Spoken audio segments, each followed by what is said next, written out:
Someone just asked me to just share a little bit about my wife Helen, who's struggling with liver cancer and other bits and pieces. She's got a terminal diagnosis, as you know.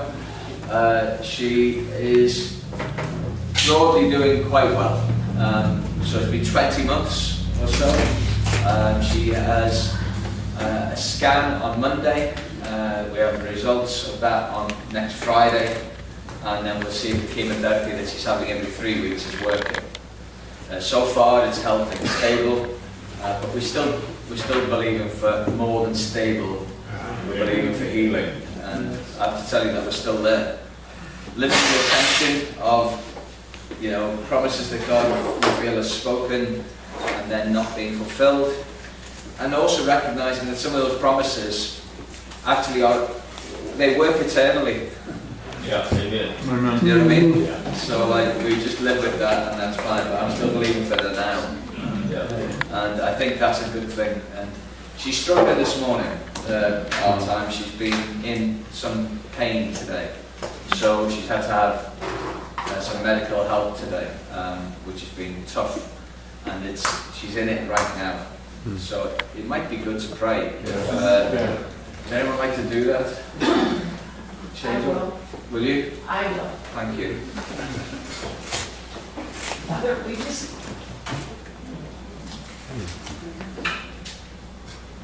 come before you, Lord. This is your daughter. But she is a child of the Most High. She is a king's kid. So, Lord, we pray right now that you would just touch Heaven's body. That you would just take away the illness, the sickness, the nausea, Father, whatever it is, the sores in her mouth. Father, I pray right now that you would just touch her heart, that she would know, that she knows that she knows. You are in total control. You are in total control. And Father, until you say it is time, she is here on this earth to praise you, to glorify you, Lord, and to lift you high, and to say, Father, it is in your name that I stand here, and I witness to the many of thousands of people, Lord, that you have placed her in the path of. And Father, that your honor and glory will be praised forevermore. And Lord, we pray that you would just touch her right now, that she knows that she is in our thoughts and our prayers. And Father, that you have many more things for her to do. We will submit you to that. In Jesus' name. Yeah. Amen. Bless you. Thanks, guys.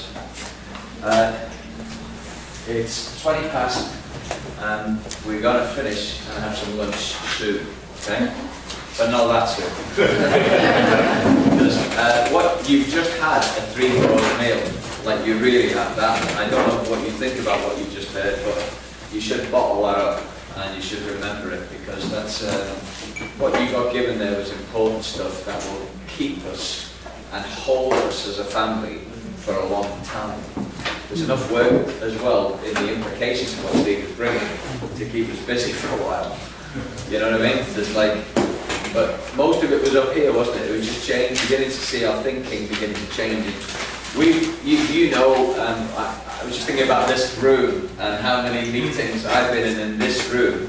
I think it's the first time I've stood at this end though. I've got to say that. This is novel. I don't know who's changing things, but I'm okay. Don't like change.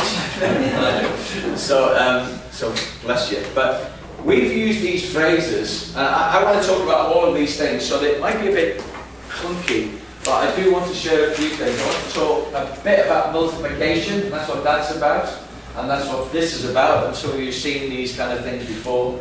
I want to talk about the rhythms of a community and how they actually flow, rather than just having meetings. What does a missional life look like? And what does that, how do you participate in that? But just a couple of thoughts before we begin. Family on mission is a phrase that if you've been around us a while, then you know it. You know of it. Just to remind those who are kind of perhaps newer into what we're doing, and also perhaps those of us who've been around a while, just to remember how we got to that phrase, it's quite popular and widespread, it's nothing new in that regard, but it does describe a different way of approaching the mission than perhaps we previously had done. So when I first got saved, it was family or mission, it seemed to me. It was you stay and give yourself to your family, or you go on mission. So I was at YWAM, and the idea was you go on mission and you do a bit of evangelism at home. You go overseas, and you know, fantastic people pioneered in hostile mission, in hostile foreign fields, as it were, came back with great stories, and you were inspired, but never thought that you could be one of them. But I could give my money to that, and so it was family, it seemed, or mission, but near the twain shall meet. That's, I don't even know if that translates at all. It's hardly English, never mind it. But, so, and then it was family and mission. The idea of that was that it was a case of saying, look, you can do both, but you're going to have to be really good at time management. You have to do family and you're going to have to do mission. And this is, I think, probably where a lot of our churches actually are, and the people in our churches are. There are times when the tide's been in and we're excited about it and we give ourselves to it and go, I'm going to do both. Because I can do both, but I'm going to kind of give my time to two of those things. But burnout occurs and people got busy and they got disappointed and they said, I'm not doing that anymore. And they just thought, well, all the promises of preachers like me, or Steve, or whoever, we promised the world and then it didn't, actually, nothing was delivered. Or we promised something that was actually just a bit too hard to grasp and a bit too difficult to implement. So I appreciate that, and I think that's part of what happens when God reintroduces, I think, revelation back to the body of Christ, is that this is the way it's supposed to normally be. You're wrestling with it as a body of Christ, and our lifetimes is very short in kind of, if you look overall in church history. It takes a while for things to happen. And so we're living in that moment right now. What Steve's saying, what Steve's preaching, after 45 years in the ministry, I mean, listen, he's changed, and he's changing, and I think that's a really great testimony, because he's sorry, I thought like you're not here, but like a senior leader of a movement saying, hey, we've got to still keep changing. I think that's remarkable, and to be encouraged. And that means that there's no excuse for us then not to. There's no reason why we can't. So the last kind of thing that I think is worth saying about this language is family on mission is trying to express, that little catchphrase is trying to express something that's a bit different to the previous two. And it's this, it's trying to express what an integrated life might look like. Meaning what? Meaning a family life is intimately connected, integrally connected to the mission. Family on mission. Get what I'm saying? It's different. Why is it different? Because missional activities then are not fitted around family life. It's the family are on the missional work activities together. We're doing it together. Which means that normal life is perceived as mission. And normal mission is perceived as family. So that means that whenever I take, I was about to say take the kids, as though a 28-year-old, 26-year-old, and 19-year-old would really be happy to go to the park for some swim time. What? Grandkids for me now, and that's fun. But it means that whether I go to the store, to the game, whether whatever I'm doing, I want to go with some introverts to the cinema, to have really quality time.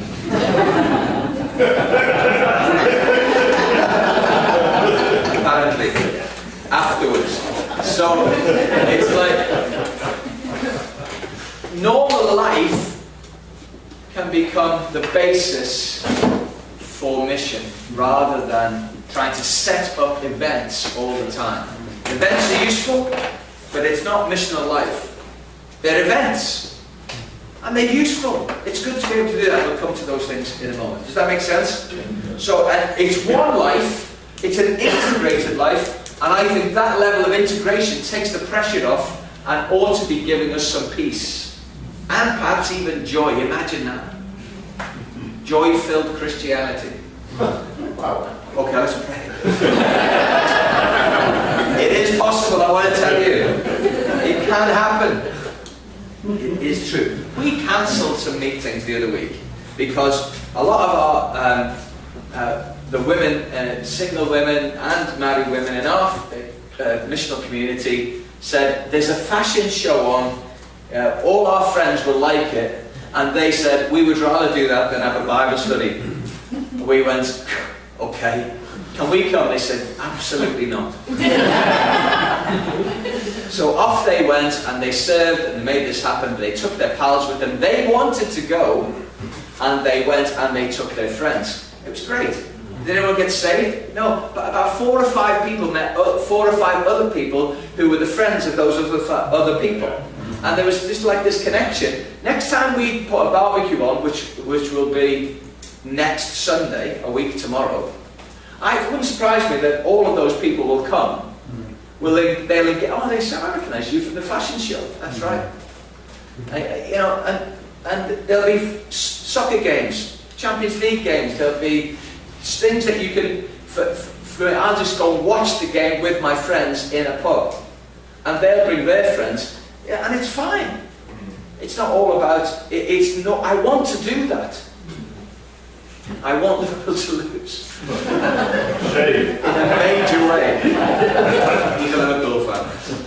And I'm not.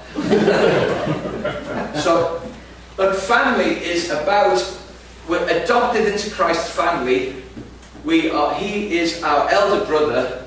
We have a father that loves us and we are embraced. When you don't know what to do with the groups that you presently have, whether it's an embryonic community, whether it's a startup community or whatever else, the question to ask yourself is, what would a family do? What next? Well, what would a family do? Families do all kinds of things. They live in all kinds of rhythms. And I think that those kind of rhythms are imperative to how we build and how we proceed. So let me just give a few of those rhythms out here, which I think are common to every culture on the face of the earth. And I picked these up from a friend of mine called Caesar Kalinowski, who is a good pal, and he just said these are common throughout the earth. So I'm going to write them down here. So 6 rhythms of community. Number 1, know the story. Know what story? Well, everyone has a story. We, particularly the Christian world, are a story or a narrative-formed people. We live in the middle of it. We're still writing it.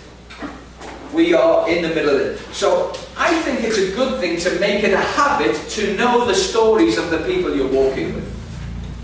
Yes. Just simple. Who are you? What are you about? What do you love?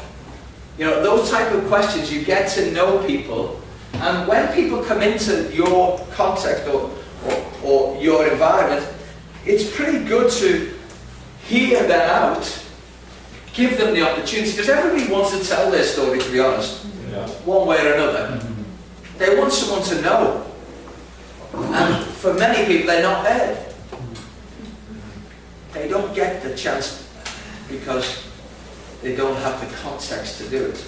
So, I think not only do we need to know each other's story, but we do need to know the story of the Scriptures. We do need to know what's going on in this book, because it shapes who we are and what we are.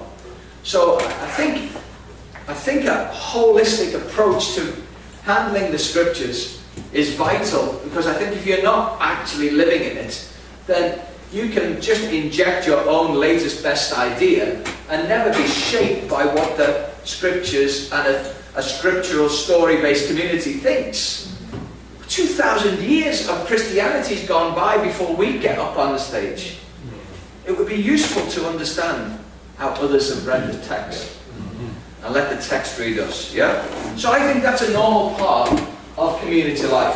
So if you're not sure what to do next Thursday, then there's a thought for you. There's one thing that you could be doing together. Second thing would be to listen. I've implied it already that if people are telling stories, somebody's got to listen. So listening to each other is vital. But actually, how about this as well? In a rhythm of your community life, how about setting aside time to listen to God?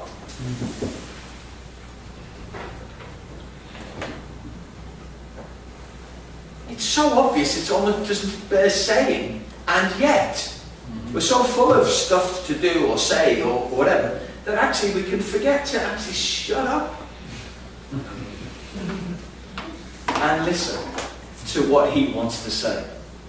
Do you have to do all of this on the same night? No, I think you can just set aside different times to let the Lord speak. Give some room, give some space for that to happen, because His voice is worth listening to. In a busy world where we're screeching into meetings, perhaps we've been doing this, been doing that, I sometimes just want to just be quiet.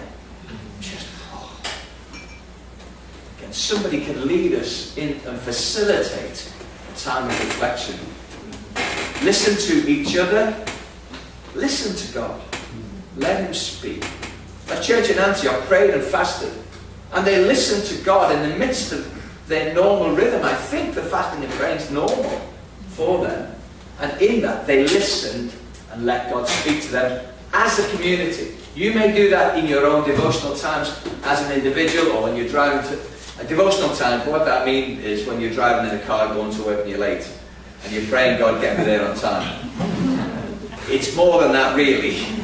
There's more options than that way of approaching things. But you just imagine that you were up early enough, and you were ready to go, and you gave yourself time to listen to God. I got challenged on this like a few years ago. I think I might have told you, some of you this story, but I was just thinking, I need to make some space in my life.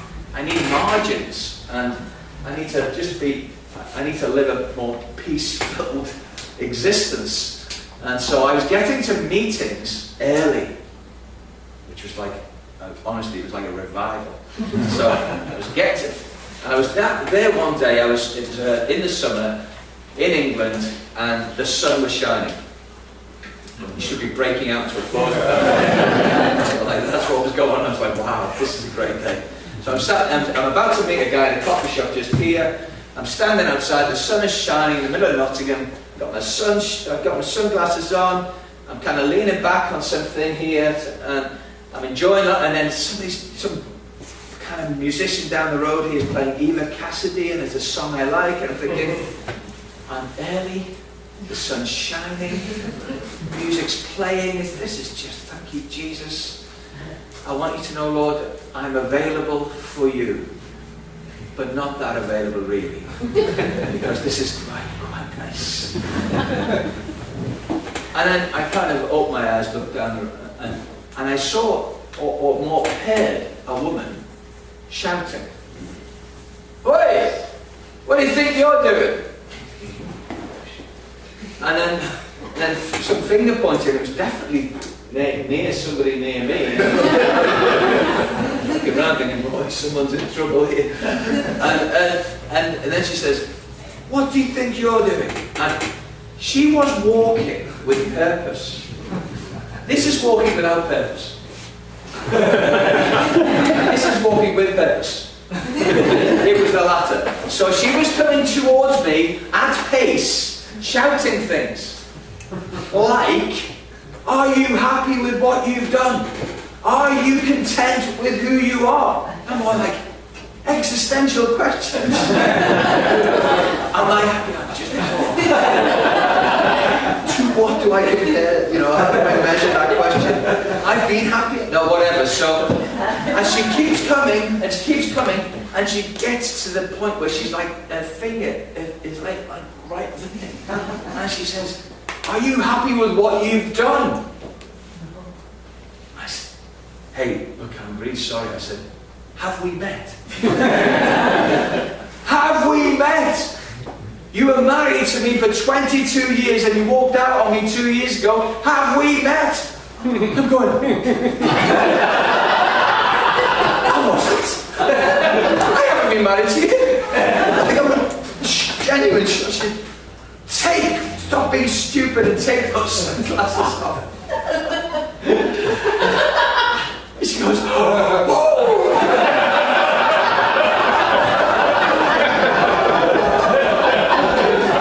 Not me. Definitely her ex-husband. And she says, "Oh, I'm so sorry." I said, "It's okay now." Now? "You seem like you're in a lot of pain." I said, "My heart's breaking for you. What can I help you? Can I pray for you?" She goes, and she let me pray for her. And off she went. I gave God some time to listen to Ava Cassidy in the sunshine. And God sends me a desperate, hurted woman. I pray for her and moved on. Margins are spaces to listen to God. Things happen when you give God the space. Give God the space. There's the lesson. Do it yourself. Do it in your community. Do it on a Sunday. Do it when you're all gathered as well in public space. Because God can fill that space with things that we don't even know about or expect. I have to tell you, every time I go to Costa now, to that coffee shop, I am looking over my shoulder. You got a sister? You know, you got a Listen, eat. Yes. Regularly eat meals. By the way, Mitch's blueberry donuts today, and last night, and hopefully tonight. But you know what? They are the best donuts I've ever tasted. Regularly eat meals with others is a reminder of our common need for God and His faithfulness to provide for us both physically and spiritually. Eating meals with your friends or with people who are not yet Christians is a fantastic way of including people in your life. It's so common and so normal to do it. We have 21 meals a week, really, including breakfast, lunch and dinner. I just wonder whether it's possible for you to think about taking one of those to eat them with a friend. And that can be, of course they can be Christians, but also of course to eat with a not yet Christian. Yes. And just be normal. Okay, some of that was hard for some of you. I mean it, like how about just being together around the table and letting the talk unfold. I don't think there's anything better than that. Eating, regular rhythm of what a community life looks like. How about this? No surprise here. Say bless. God desires that all nations, all people will be blessed through Jesus. How about seeking God's direction together as a community or as a group to work out who we can bless over the course of the next 4 to 6 weeks? What can we bless? We want to intentionally bless others, and you can intentionally bless others in small ways through words of encouragement. Here's a verse. We do it in the church all the time when we're switched on. We think about other people, We listen to God for them, we create the space, and we bring word. We, Helen and I, are benefiting from people doing exactly that right now in our lives. We've had 20 months of people listening on our behalf and giving us words of encouragement, sending us notes from America. All kinds of things happen. And people listen to God on our behalf and bring us encouragement. They brought gifts. They've done all kinds of actions on our behalf.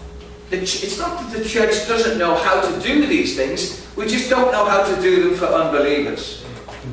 Broadly speaking. We've got the practices. We've benefited from it. So blessing, I think you'd be amazed at the opportunities that there are and the difference it makes when a community is consistently blessing those around them. How about where you live?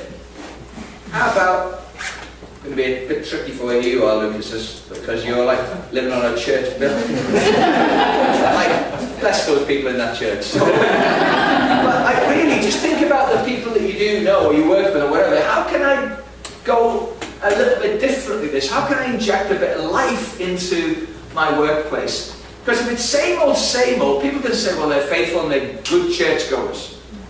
Yeah, but how about adding a bit more than that? Because you were called to bless people, nations, towns, people. You know, on the big scale, it's like, oh, well, how about blessing your next door neighbour or your workmate? What can you do? Ask God and just see what comes of that. I think you'll be amazed. 5, this is another rhythm for small group, missional community size, mid-sized groups. Celebrate. There's always someone celebrating something in a community. There's always someone laughing and living in joy. There's always somebody weeping too. You've got to calibrate that. But we've started doing this a little bit more. So as we gather together, so what can you celebrate today? What is there to celebrate? And it's like, well, our kids, went to school. Our kids didn't get thrown out of school, or, whatever it is for you. But there's always something to celebrate. And I think we get so serious, we've forgotten how to have fun. Certainly in our kind of world, I just think it's all a bit too serious because there's so much to do and so much teaching to give and so much input. Honestly, I have to tell you that I think most people in our church have had enough teaching to last them about 14 lifetimes. If they did half of what they've been taught, it would be brilliant. Like you and me, eh? We've heard so much. We're so well taught. We understand a lot of things. That's not to say we don't need the Word of God, we really do.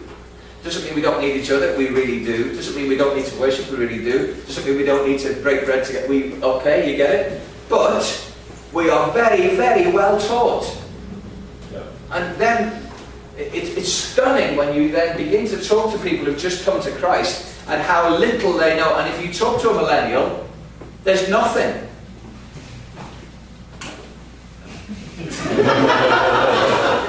Sorry guys, I mean for those who are coming to Christ.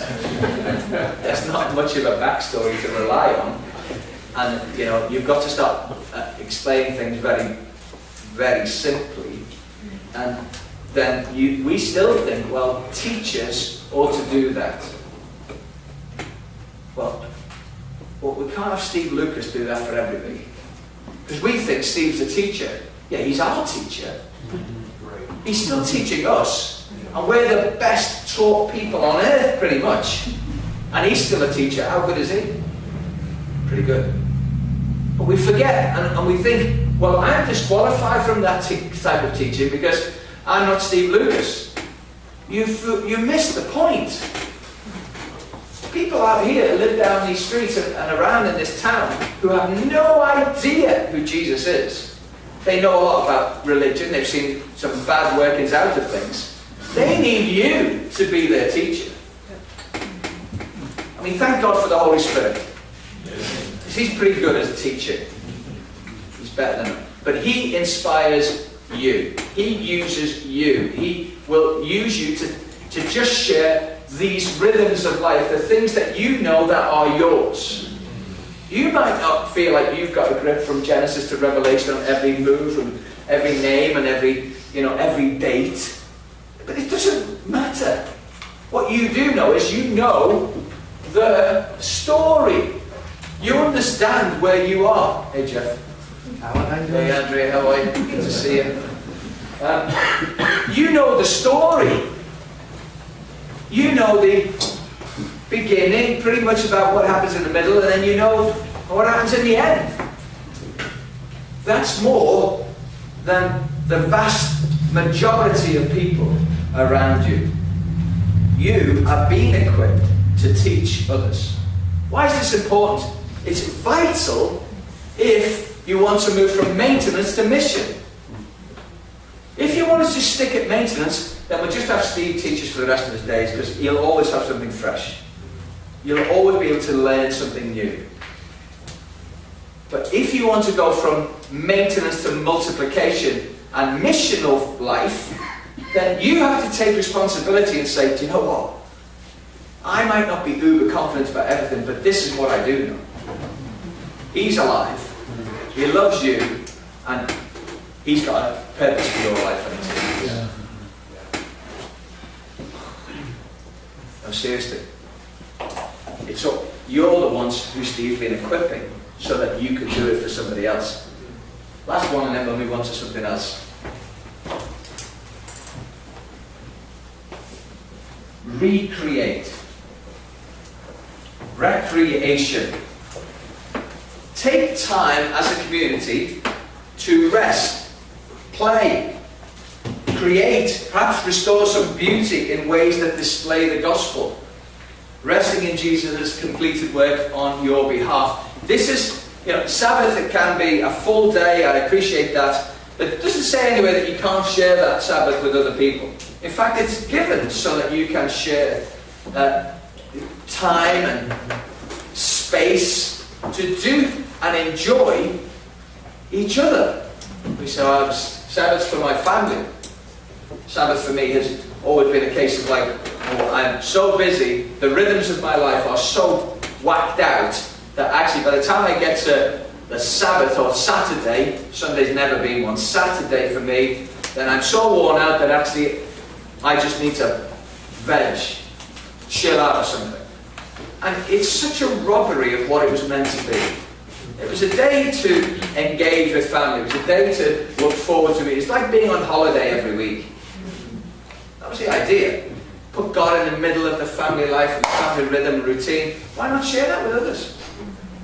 Well, actually, we draw the drawbridge up and just say, me and mine. We need some family time. You're thinking like a nuclear family rather than an extended family. And if you're a family on mission, people can join you when you're having fun. How about that for a thought? Okay, does that make sense? Yeah, you don't mind that one, do you? So,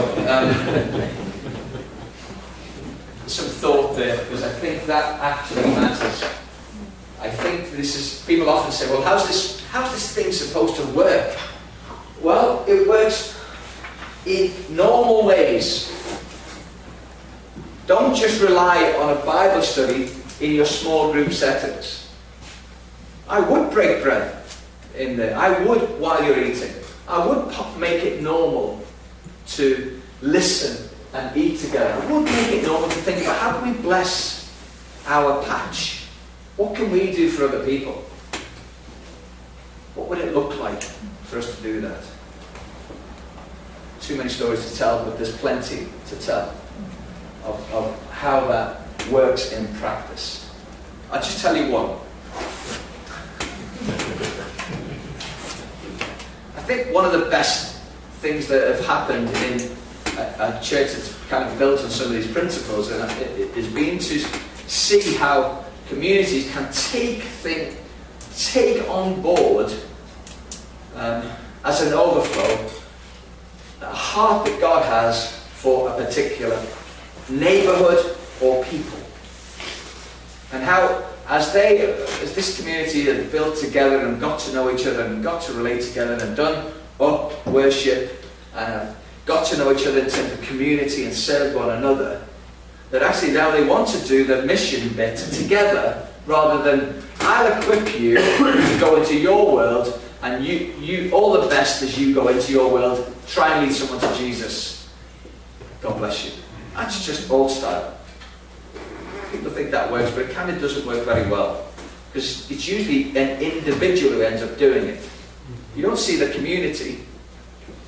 You don't see the incarnation of community, of Jesus in the community. You just see it in one person. You think, well, that's better than nothing. And I go, okay, it's better than nothing.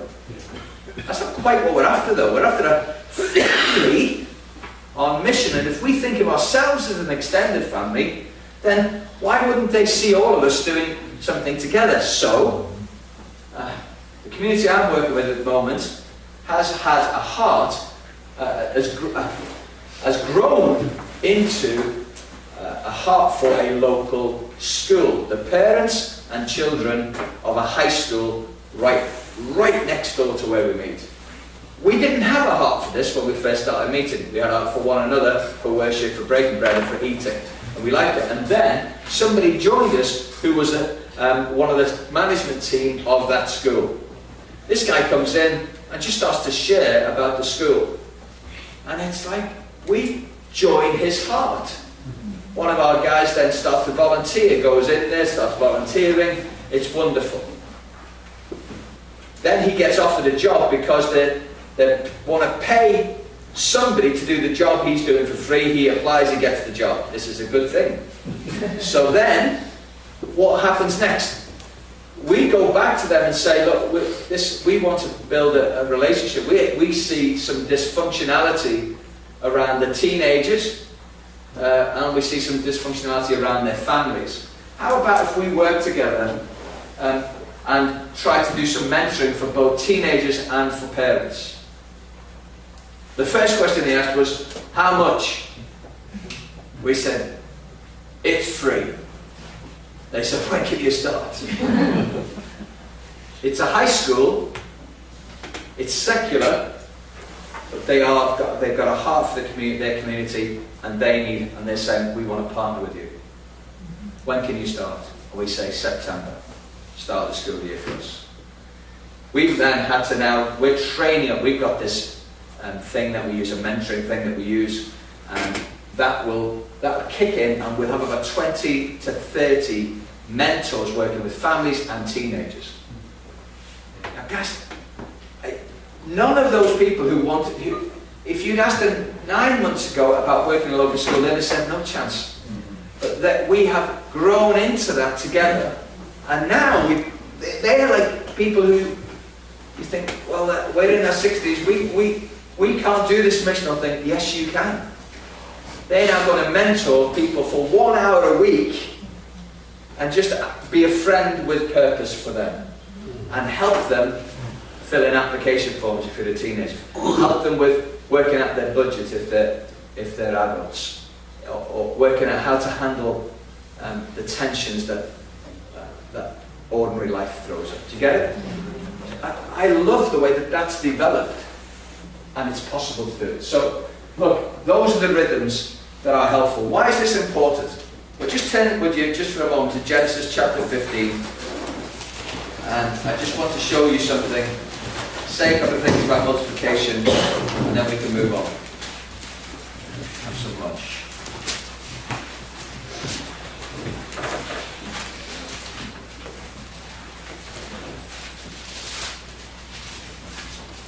Genesis 15, I'm just going to read this from verse 1.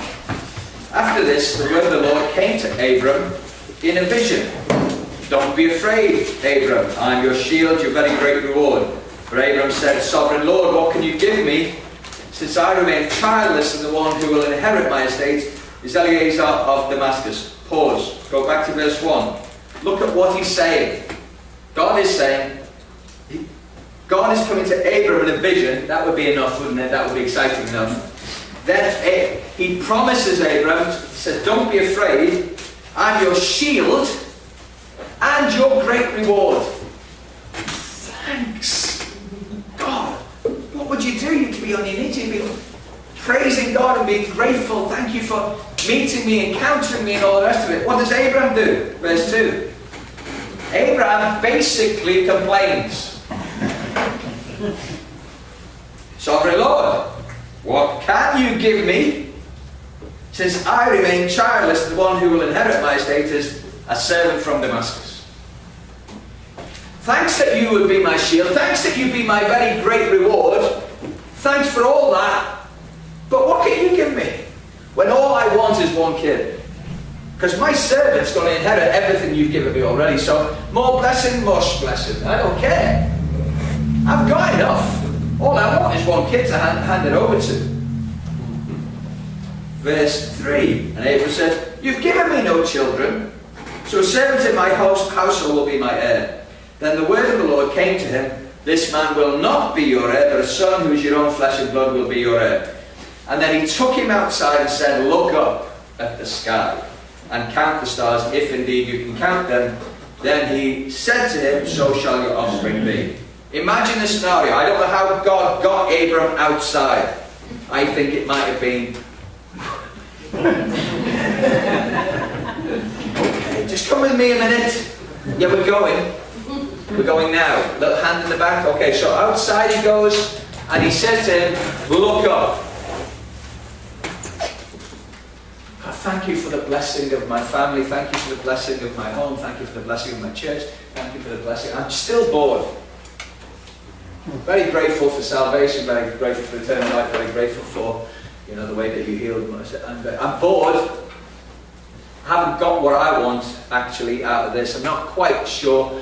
I've ever been there. Just think the same old. I just think a bit bored really.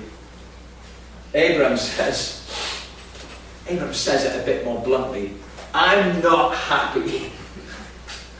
I want a child, and you haven't given it to me. I'm all my stuff and everything I am as a father, want to be father, is kind of going up in smoke. And so Abraham is helped outside by the Lord, and he has to look up. And then he started to count the stars. And there's more stuff. I mean, you know, when the sky's clear, which it probably is a lot round here, your eyes take a little bit of time to adjust, because you 1,220, 1,250, and you keep going, and the more you see. I do wonder whether we need to take a little walk outside and look up and remind ourselves that God is not done with us yet. Because you might be a bit fed up with your circumstances right now. You might be looking at going, I'm grateful, Lord, and everything. I worship you. Hallelujah, thank you, Jesus. But actually, underneath it all, it's all a little bit disappointing. Well, look up. Actually, listen first. Listen and look up. Because he wants to give us more. What does he want to give us? He wants to give us a change of horizon. I was telling a story last week, telling you again today, about a guy from Chicago called Dave Ferguson, who leads a church. Dave Ferguson, going into his office one day, goes up to his secretary, who says to him at 2 o'clock, you've got your 2 o'clock meeting, he's just in the room. He said, who is this guy? And she said, well, I thought he was your friend, so I just put him in there. He said, I've never met him before in my life. He says, where's he from? He's from India. Oh, great. So he doesn't know anybody, he's just thinking to himself as he walks in, shakes the guy's hand, I'll give him an hour, and just, half an hour maybe, and we'll just say hello, and I've got things to do, people to see. He sits down and starts talking to the guy, and he said, just tell me your story. And he said to him, well, my father started a church in 1952 in northern India, and he said that the church grew well and developed, and he said by 1992 it had grown from one church to 200 churches. And Ferguson says, well, gee whiz, that's pretty good. So now he's paying attention a bit more, thinking, how did you do that? We started to talk to him and stuff. He said, well, we made a couple of important changes when my father handed the ministry over to me in 92. So just made a couple of tweaks that made the difference. He said, well, what were they? He said, well, we said from then on that you couldn't plant a church, you could not plant a church unless you took an apprentice with you. Unless you took somebody who was going to be trained in what you were learning, then you couldn't do it, because we're not having it. You can't be a lone ranger, in other words. He said, oh, that's interesting. What was the result of that? He said, well, it went quite well. He said, well, how well? He said, well, we went from 200 churches to 70,000. He said, it was a good job he was sitting down, otherwise he'd have had to sit down. So, how many people do you think? It's about 350 million. And you put that down to, the apprentice thing. The training up of others thing. Multiplication, not addition. Plant the church, grow the church, add more people to the church, build the one church. Fantastic. Occasionally, if you get big enough, then maybe we'll plant another one some point or some other place at some other time. There's a different spirit around the way that the Acts of the Apostles went. The first 6 chapters, you have stories of addition. Acts chapter 2, 41 and 47. The word there, it says that Lord added to their number. Added. Adding's good. He added lots of people to their number. But later on, while the first flush of salvation has arrived, later on in Acts chapter 6, 1 and 7, the word changes to multiply. The first lot started to train the next lot. Added, multiplied. It says it's in English. It says it's increasing rapidly, but the word behind that is multiply. And on they went, and they multiplied.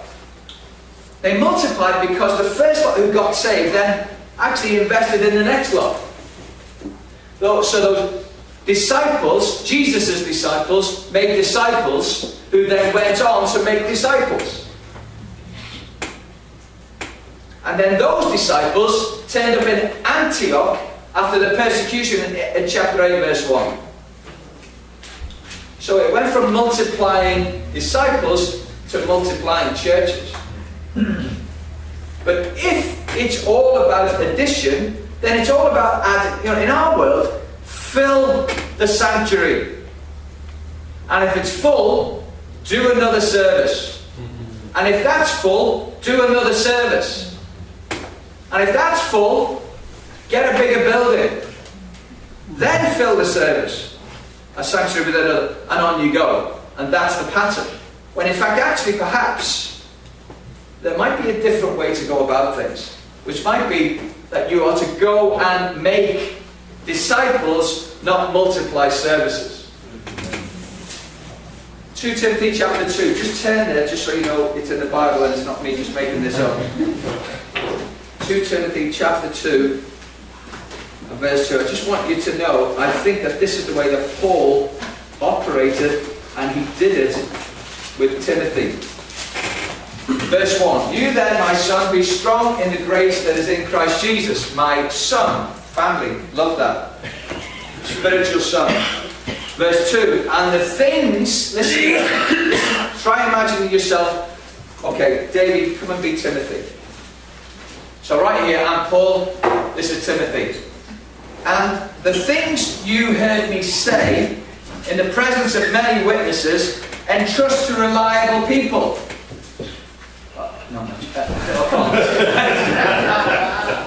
So just there. So the things you heard me say, Timothy, entrust to reliable people, who will also be qualified to teach Brad. Stand up, Brad. Steady, boy.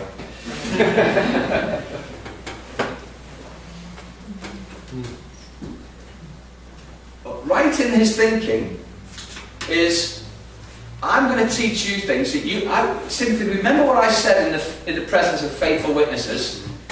Now I want you to tell reliable guys, all right, well, job done then. Well done, mate. You've done. That's succession. We've succeeded, but that's not the point. It goes from Timothy to reliable witness so that they can teach others.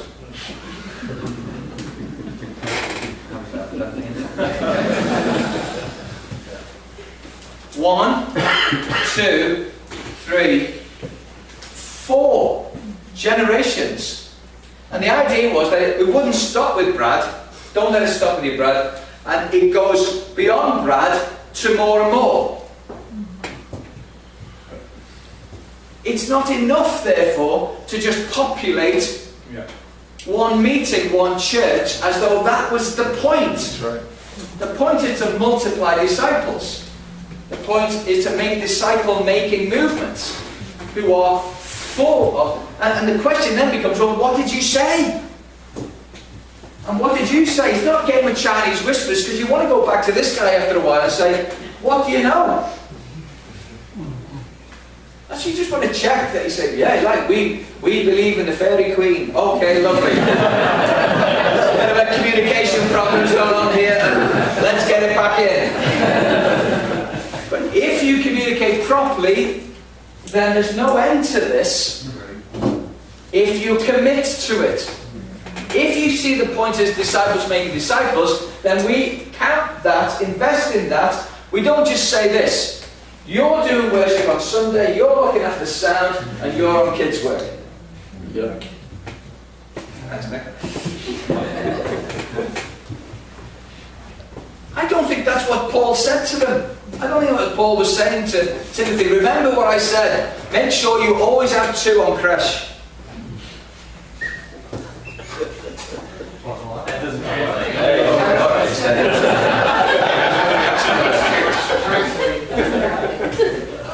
Children's church. You don't have creche? Nursery. Under 5. Nursery? Like what you did? We're talking here. That's a really good joke in what I just did. How it works. Next time.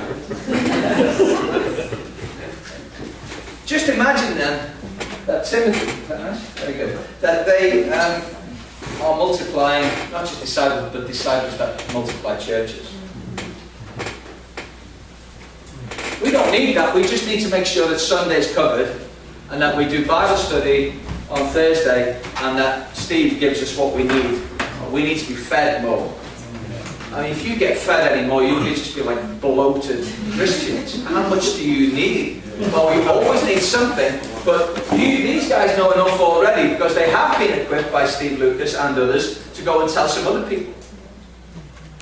So 4 generations, says Paul to Timothy, it doesn't take much. He's just saying, just pass on what you learned. But if in the passing on you're not passing it on with the intention that the people that you're passing it on to can pass it on to someone else, it stops with the great teacher giving you the information, downloading it into who you are, and then you feel full. And we've created those type of Christians.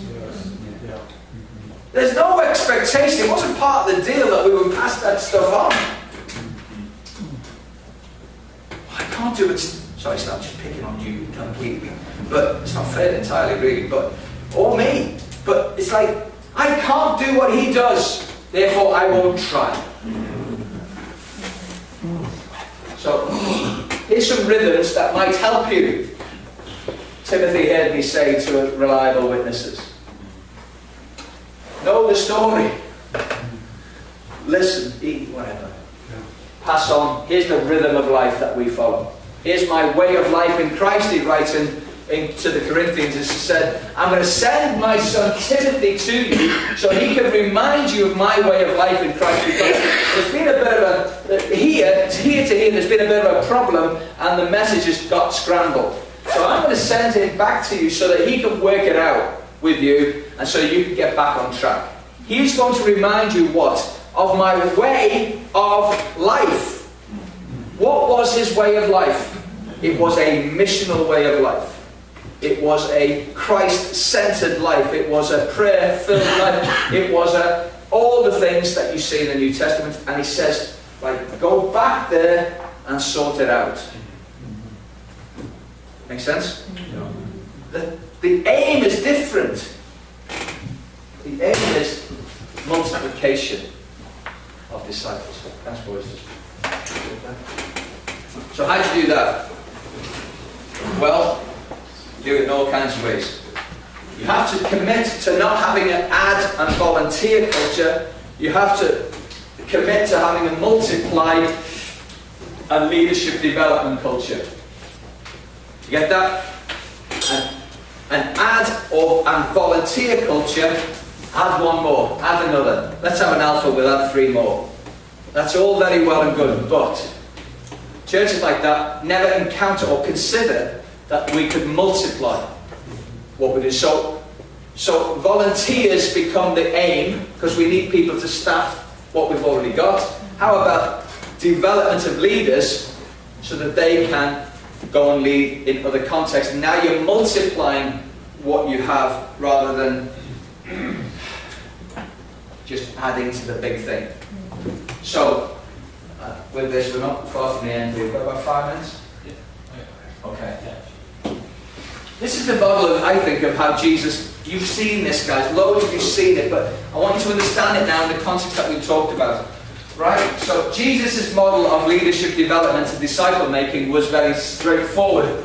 He said, he calls his disciple to him, and he says, I'll do it, you watch. When did that happen in the New Testament, in the Gospels? Anyone remember?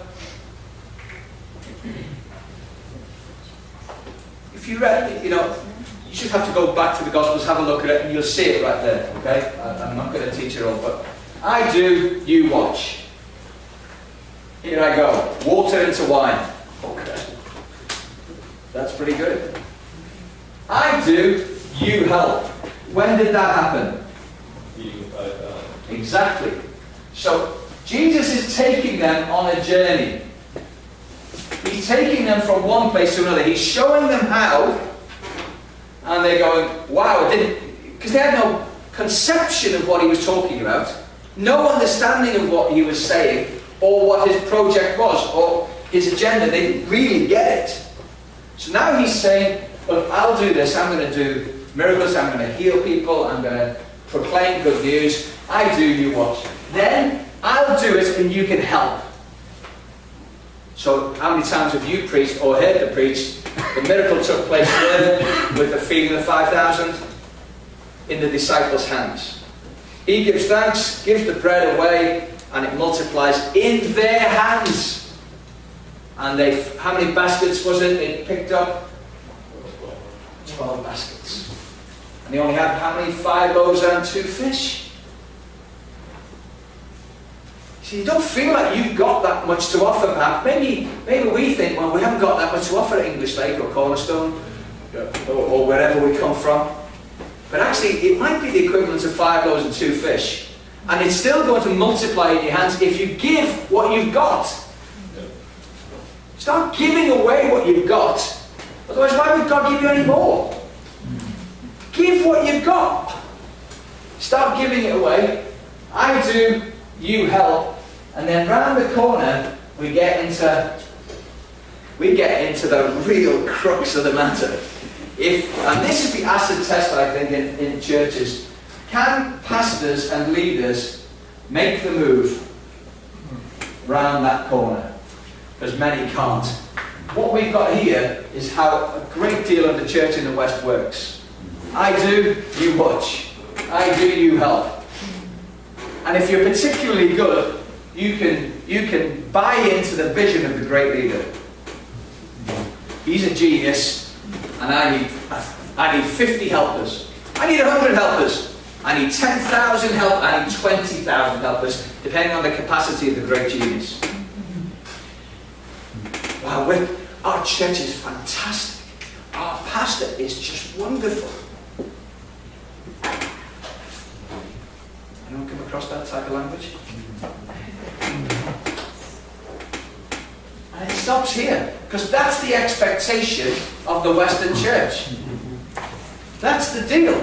We have a senior pastor, we have a model of working where it all works great because he preaches, we listen, we go, we bring more people back, he preaches again, they get saved, then they bring more people back. And it's to hear the great guy. I want to subvert that with all my heart. It's not that this isn't wrong or isn't right. It is right as long as you get around the corner. In other words, imitation really counts. Apprenticeship apprenticeship really matters. You do it at work. How about doing it in the church? Yeah. If you do it with that level of intentionality, I'm going to give away everything that I've got, and I'm going to teach you so that you can teach others, it changes the game. Because now you're not trying to be the big guy with the great talks who's passing it on and getting the round of applause at the end. I've done that for a while. And people wanted me to fill that role. And if you preach often enough, long enough, people will. And then they come up to you at the end and get you to pray and stuff like that. And it all feels good for you. But I tell you what it doesn't produce. It doesn't produce a disciple-making, leadership development culture. I could. It would be great for me. Come to America now, maybe get a church like that. Genius with 2 helpers.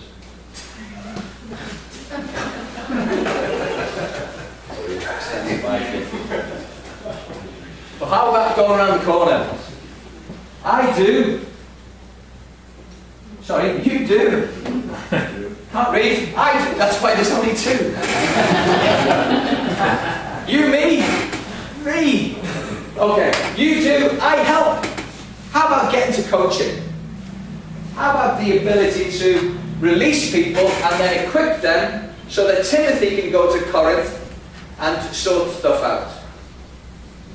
I'll invest in you so you can go and invest in them. You do it.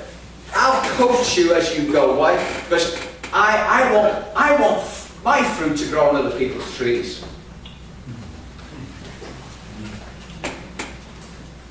Very interested in that whole concept of multiplication, because fruit can grow everywhere in all kinds of places in all kinds of nations. You do it, I'll help you, I'll stand with you, I'll support you. Jesus sent them out in 2s, didn't he? He said, remember how I did it? Okay, you go do it. Here's what you need to know. People of peace, don't take extra bags, cast out demons, heal the sick, raise the dead. Okay, good. See you later. Come back when you're ready. And they came back and they were amazed. Jesus did this with people who had been with him for less than a couple of years. You're joking. We might let them do the car park after a couple of years. How do I serve in this church? Start with coffee. Let's maintain. Let's keep the show on the road. Nothing wrong with service, and there's nothing wrong with coffee, and there's nothing wrong with meeting, and there's nothing wrong with Sundays. It's just not the point. Flip it the other way and say, we are here to train you, equip the saints for works of service. Apostles, prophets, pastors, teachers, and evangelists in Ephesians 4. Those ministries aren't there to just do the work themselves. They're not there to just do it. They are there to equip others to do what they do. We elevate and celebritize those people, when in fact actually it'd be great if you didn't know their names half the time. You do it, I help. You do it, I'm off. I used to write that one. I cheers now when I'm at. But it's still from a distance, there's no doubt. You do it. Cheering you on. You've got what you need. Jesus leaves after 3 years. Now, grant you, he had every day with his disciples. He had every day, and he was Jesus. But if we believe that somehow he was so super special that we can't emulate him, then we've got that wrong too. Because he had the same spirit that raised him from the dead is the same spirit that lives in us. So we can do this if we want to, but we're going to have to change the way we operate and change the way we think. Which means that we're not just here to keep the show on the road. Let me just come back the other way. I love meetings. I love big meetings. I love worship. I loved last night. I loved this morning. I love worship. it's a great thing. So I'm all for the big gathering. But I also know that that's not it. So to spend hours preparing for the big gathering seems to me to be bonkers. I like it, but I really also like the small group, mid-sized group feel of extended family. Why do I have to choose? Can't I have both? Yes. Well, I think in some systems you can't really have both. You've got to choose what the priority is, and a lot of churches choose the Sunday as the be-all and end-all of our community life and expression together. That's different if you're saying we're a disciple-making, church-planting movement. Now then, our focus is different, everything looks different. So what's going to serve that vision rather than what's going to keep the show on the road? The Sundays then become really important. Actually, if you still go down that disciple-making route, church-planting route, the Sundays become vital for communicating passionately vision and scripture and teaching and white-hot worship and faith. It's like it's all there, but it's not the be-all and end-all. It's a let's share best practice, let's hear testimony, now let's go again. Yeah. Got it? Okay. So, multiplication, it moves, I think, from an addition mentality. I don't want to make too much of that, but it is there in the text.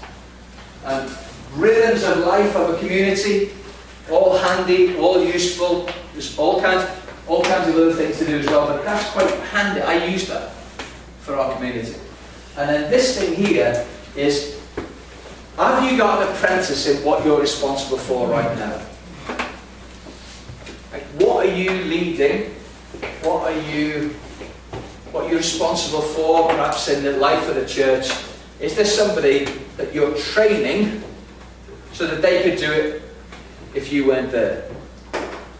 I don't just mean looking for some stopgap, but invest in them so that they can take it on and do it possibly better than you do.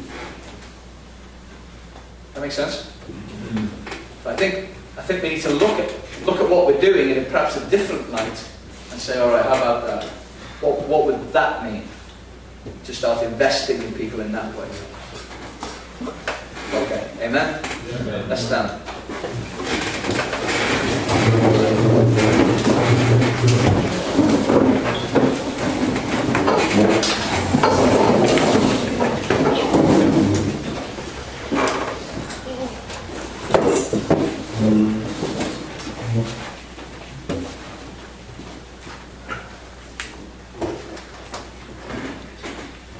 Some movements, when they start with a whiz bang, it's all on. There was such a movement in England called the Primitive Methodists, and they had, just a couple of snapshots, in 1852, this group that had started on a hilltop in the potteries in kind of the East Midlands of England grew substantially to the point where they had 500 travelling preachers within this movement. 30 years later, they had doubled that number to 1,000. It says a lot that, because the travelling bit is quite important. It says that they've got 1,000 of them now. It means the thing was growing. In 1852, they had 9,000 local preachers. In 1888, they went to 16,000. You say, well, that's not stunning. I'm going, it's stunning enough for me. That's a lot of change in 30 years. A lot of change in 30 years. I still think, what we've seen, I'm 55. What will I see in the next 30 years? I hope to get to 88, 85, that'd be handy. But what will Jesse see? What will Megan see? What will Mitch see? What will they see? What will Davey see in the next 30 years? Then then someone has to make a call somewhere. They have to make a call somewhere to say, we're going to change the way that we live so that we can give ourselves to this biblical way of working. And the church, as it presently stands, is going to have to allow and adapt its methodology so that we can see more than we've ever dreamt of. But has been prophesied over this church, English Lake particularly I'm thinking of, for a generation. We think that we can do this in English Lake and Cornerstone probably by just doing things a bit better and working a bit harder, and then we'll be alright. Actually, it's going to take a little bit more than that, guys. And we're going to have to not only just release these guys, we're going to have to take them round this blooming square and show them how, rather than them saying, I'll stuff this, I've had enough, I'm off. I'll give it a go on my own because no one's investing in me. Those of us who are a bit older, our imperative is to pass on what we learn. And the imperative of those who are younger is to listen and ask the questions so that you can draw down those things that are going to be helpful. I think that means that we need to eat together, pray together, talk together, listen together. Let's just pray. Just hold out your hands and let's ask God to move. Jesus, we love you. You are the center of our hopes, our ambitions. You are the center of our existence, and we love you. Well, it's exciting to talk about all this structure and stuff, but the thing that's most exciting, Lord, is who you are. You capture my heart and my imagination, and I'm beginning to see, and we can see, Lord, from Scripture, just what your intentions are for the whole earth, which is to fill it with your glory. The glory of God, said Irenaeus, is a human being fully alive. I want to pray, Father, for fully alive human beings to populate Indiana. Yes. I want them to populate the United States, to populate the nations of the earth. I want to pray for people to be gloriously saved, gloriously trained, and gloriously released. Save us from small-minded, parochial, controlling, manipulative ways of working. Amen. Save us from all that rubbish, and Lord, would you release us into what you always intended. We want to go to Acts 29 and carry on in the same spirit that the rest of those of the 28 chapters were operating in. Would you save us, Father, from religion, in Jesus' name. Amen. Amen. Bless you guys, Shane. Give us you just stay over there, or go to the bathroom for about 2 minutes, and we can get all the food out.